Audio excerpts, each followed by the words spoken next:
하나님 감사합니다. 지나온 삶을 돌아보면 수없는 실수와 넘어짐이 있었지만 그러나 그 우리의 못자국들을 주의 은혜의 보혈로 덮어주시고 하나님의 은혜로 오늘도 우리를 이 새벽 하나님 앞에 설 수 있게 축복해 주시니 감사를 드립니다. 하나님, 한 걸음 한 걸음 모든 것이 주의 은혜였음을 고백합니다. 주여, 주께서 힘주시지 않았으면, 주께서 우리 가운데 말씀으로 우리를 이끄시지 않았으면 우리가 어찌 이 자리에 설 수 있겠나이까? 내 힘으로 온 것 아니요 나의 나 된 것 하나님의 은혜로 된 것이니 무엇이든지 자랑할 것 없음은 오직 하나님께서 우리 가운데 함께 계셨기 때문인 줄로 믿습니다. 주여, 이 시간도 말씀하시고 깨닫게 하시고, 주여, 이 하루도 주님 앞에 복된 삶을 살아갈 수 있도록 하늘의 담비 부어 주소서. 예수님 이름으로 기도드립니다. 아멘. 자, 오늘 하나님의 말씀 민수기 22장 31절부터 40절. 그때 여호와께서 발람의 눈을 밝히심에 여호와의 사자가 손에 칼을 빼들고 길에 선 것을 그가 보고 머리를 숙이고 엎드리니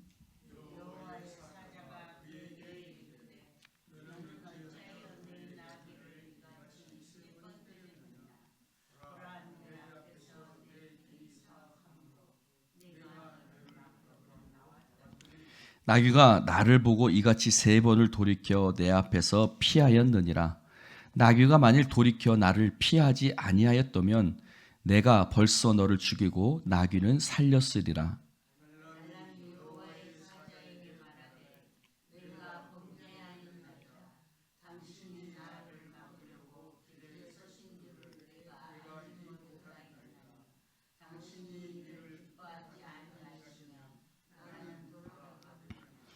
여호와의 사자가 발람에게 이르되 그 사람들과 함께 가라. 내가 내게 이르는 말만 말할지니라. 발람이 발락의 고관들과 함께 가니라.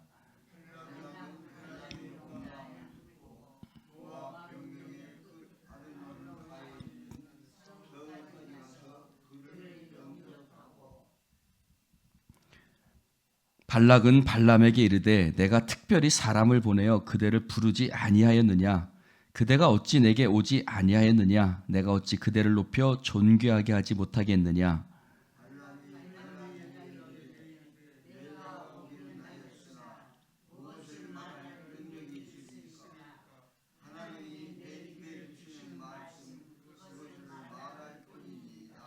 발람이 발락과 동행하여 기럇 후솥에 이르러서는 발락이 소와 양을 잡아 발람과 그와 함께한 고관들을 대접하였더라.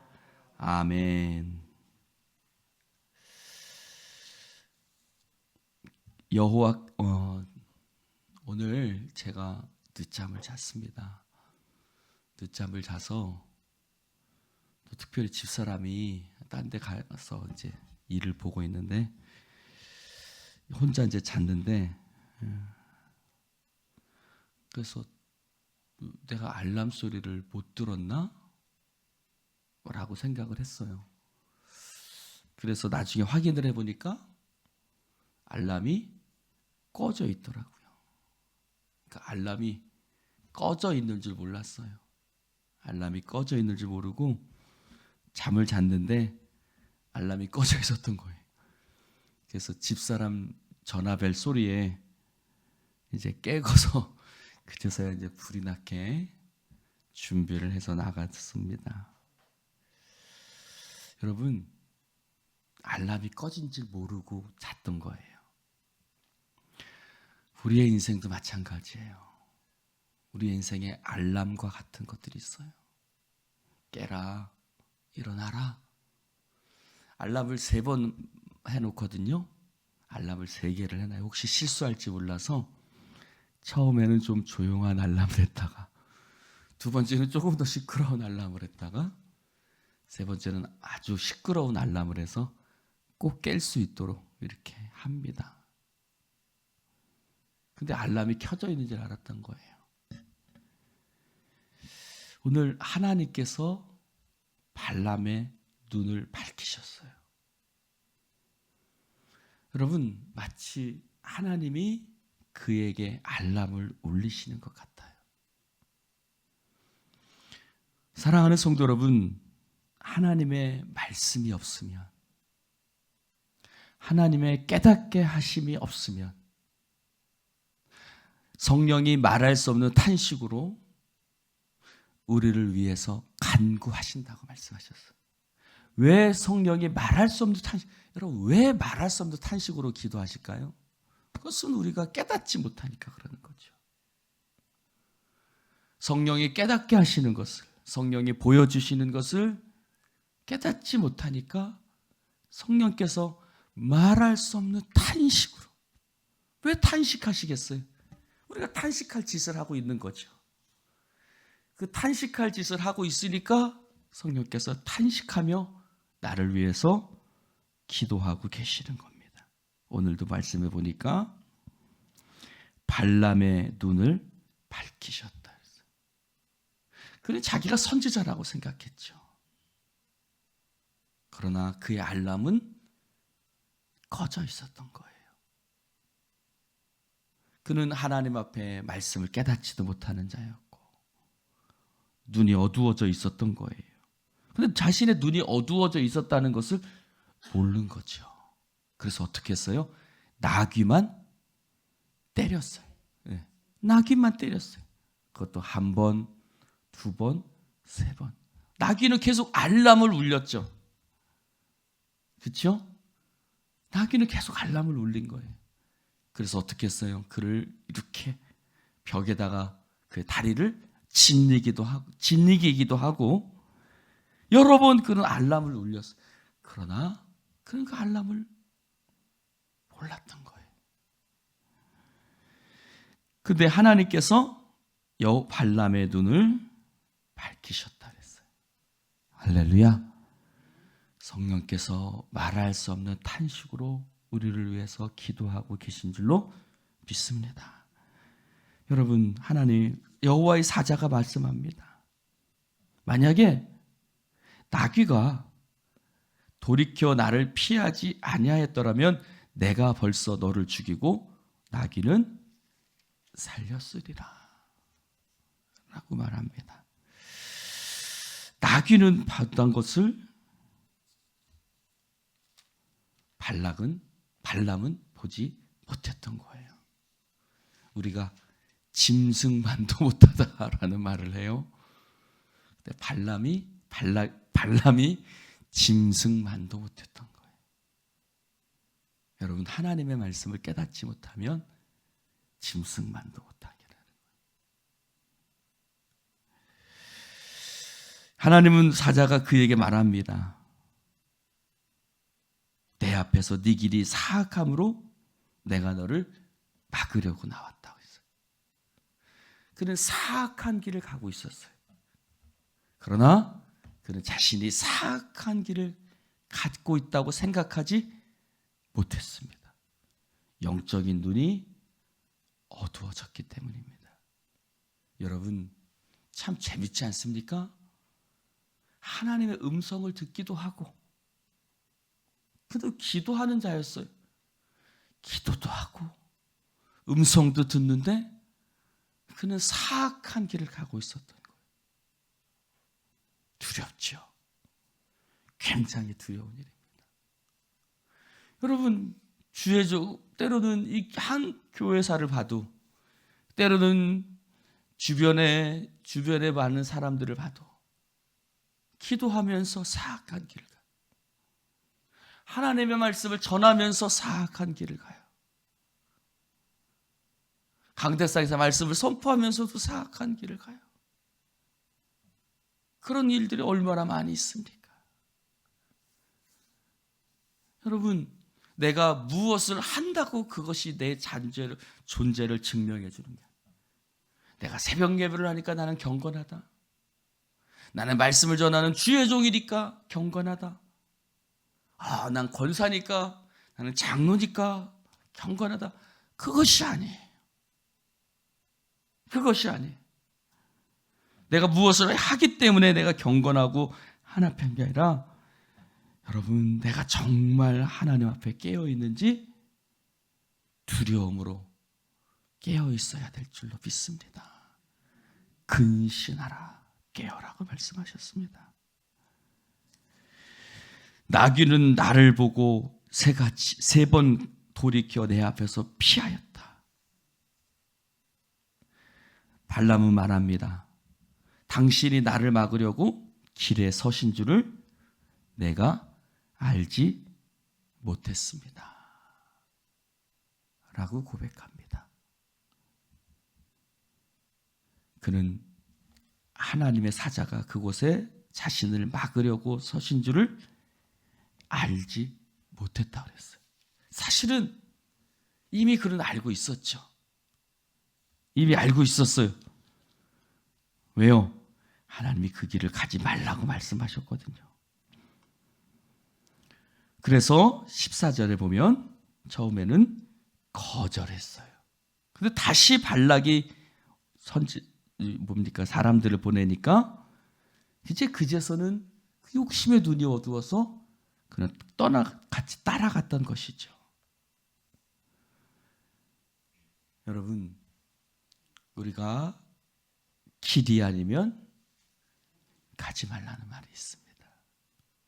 이것을 우리식으로 표현하면 하나님의 뜻이 아니면 가지 마십시오. 그것이 아무리 좋아 보인다 할지라도 그것은 멸망의 길입니다. 말씀 아니면 가지 마십시오. 내 발을 금하여 주의 기뻐하시지 않는 길로 걸어가지 않는 것. 할렐루야. 그제서야 그는 고백합니다. 당신이 기뻐하지 아니하시면 나는 돌아가겠습니다. 그러나 하나님이 말씀하세요. 가라고 말씀하세요. 왜요? 왜 그럴까요? 물론 나중에 발람은 변화돼서 벼에서 변화라는 건 나중에 행음하게 하죠. 또다시 그는 하나님을 배반합니다만, 하나님이 발람에게 가라고 하신 이유는 발람을 통해서 이스라엘 백성을 오히려 축복하게 하시려는 하나님의 뜻이었습니다. 그것은 때로는 하나님은 악한 자를 통해서도 하나님의 뜻을 이루어 가시는 줄로 믿습니다. 여러분,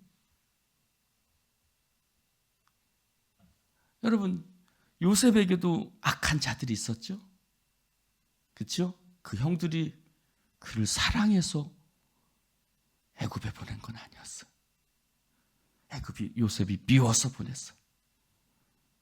그 여주인이 요셉이 자기 말을 안 들으니까 억울하게 눈명을 씌워서 감옥에 보냈어요. 그렇죠?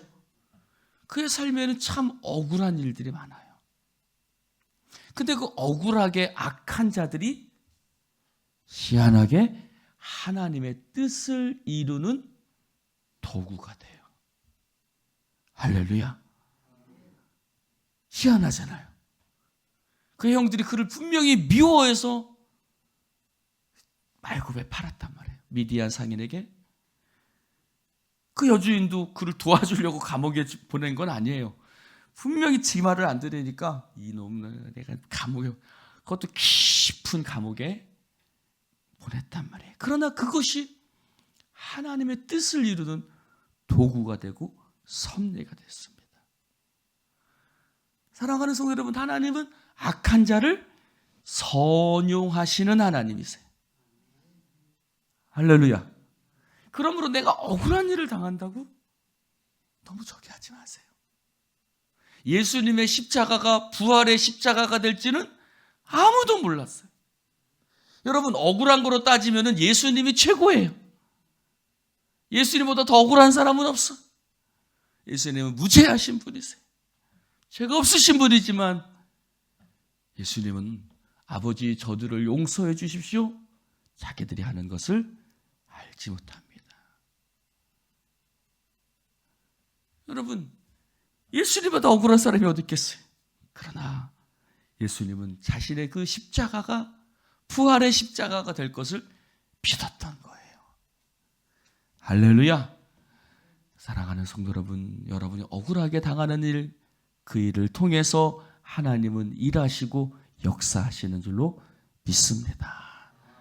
오늘도 우리의 삶 가운데 하나님의 섭리와 인도가 우리의 삶 가운데 함께 하시는 줄로 믿습니다. 기도합시다.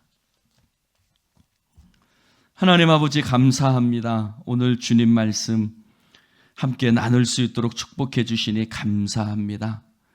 우리의 눈을 밝혀주소서. 말할 수 없는 탄식으로 우리를 위해서 성령께서 지금도 간구하여 주심 믿습니다. 아버지 하나님, 예수님께서는 하나님보다 우편에서 나를 위해서 중보하며 기도하신다고 말씀하셨사오니 주여, 이 어리석은 우리들을 깨닫게 하시고 근신하며 깨어있게 하여 주시옵소서. 하나님, 우리의 삶을 들 주의 섭리 가운데, 하나님 그 크신 경륜 가운데 우리의 삶을 이끌어 주시니 감사를 드립니다. 때로는 눈에 보이지 않는 현실 속에서 하나님을 신뢰하고 나아가게 하여 주시옵소서. 때로는 억울함이, 때로는 이해할 수 없음이 우리의 삶에 다가온다 할지라도 그 속에 하나님이 살아계심을 믿게 하시고 그 속에 하나님이 역사하셔서 구원을 이루어가고 계신 줄로 믿습니다. 도우시고 함께하여 주옵소서. 예수님의 이름으로 축복하며 기도드리옵나이다. 아멘.